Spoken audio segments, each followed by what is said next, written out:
to my world. Hey, won't you come on in? They didn't even have recorded radios when I was born. I remember our first radio that we had. I was about 4 or 5 years old then, and it sat in the living room. You had 3 knobs you had to adjust to get the frequency you wanted to listen to, and then you had the speaker itself was a big horn-looking thing sitting on top of the stand, and you had to have a car battery there that ran part of the electrical system on it. Then you had it was a real modern one. It had I forget what they call it, but it also had an electronic thing that you plugged into 110 and ran part of it. But when the car battery went down, well, then you had to take it out and get it charged again before you could listen to the radio. But it was used to, in the San Francisco and Berkeley area, they had radio all the way from the very beginning of radio time, I guess.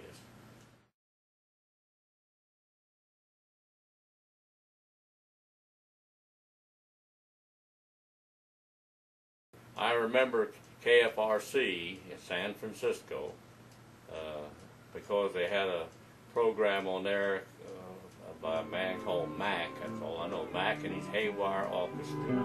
I made up my mind for to change my ways and quit my crowd that was so gay.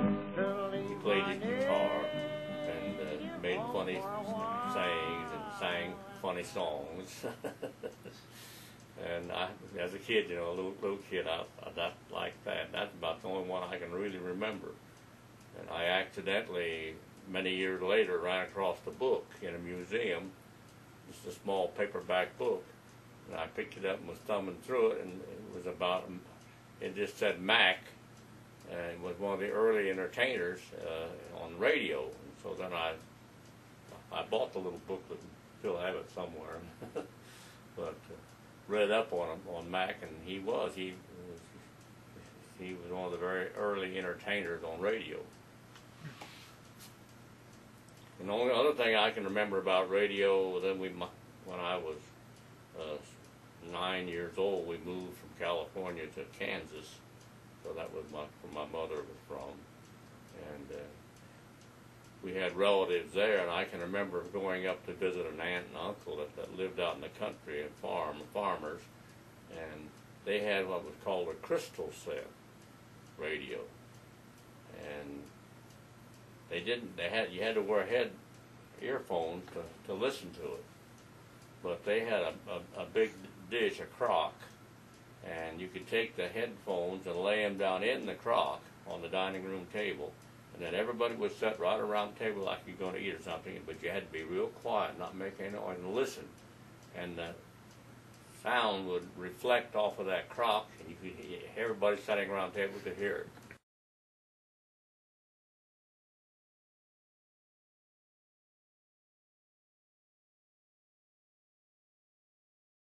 When I first joined the service, it was in 1940. 43. And when Pearl Harbor was bombed, I was just in high school, senior in high school. I graduated in the class of 40, so I was in actually the first year of college.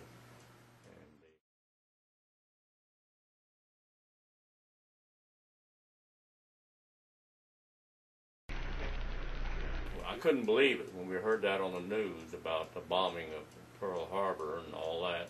And I said, why, our bombers will blow Japan out of the water by tomorrow morning. I didn't know that we only had 11 of them, and they'd all been shot down at Pearl Harbor. But anyway, I went down to the recruiting office in the post office. I lived in Topeka, Kansas, and told them I wanted to join the Army and be an aviation cadet. And the guy was doing paperwork, sitting there, all sergeant, didn't pay any attention to me at all. He said, go back to school, Sonny, we don't want you.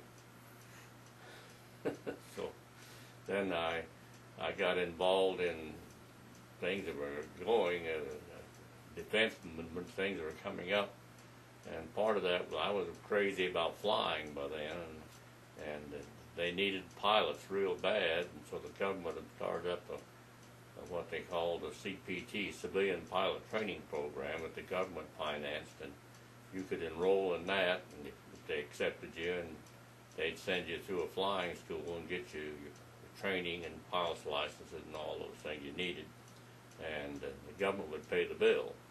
And so I applied for that, and they accepted me. And then we were, on a Tuesday evening, we were supposed to report out to the college there at Washburn College for our first night of ground school. We knew a lot of the guys that was in it. They had about 30 of us that reported in for school, and the dean of the school came in and said, "I've got some bad news for some of you boys." He said, "Unless you are enrolled in college, you cannot take the course." And we couldn't enroll in college because there was no summer school at that time. And they said, "You'll have to come back this fall and go to college, and then when you get enrolled in college, you can take the training." Oh, I was upset about that, mad.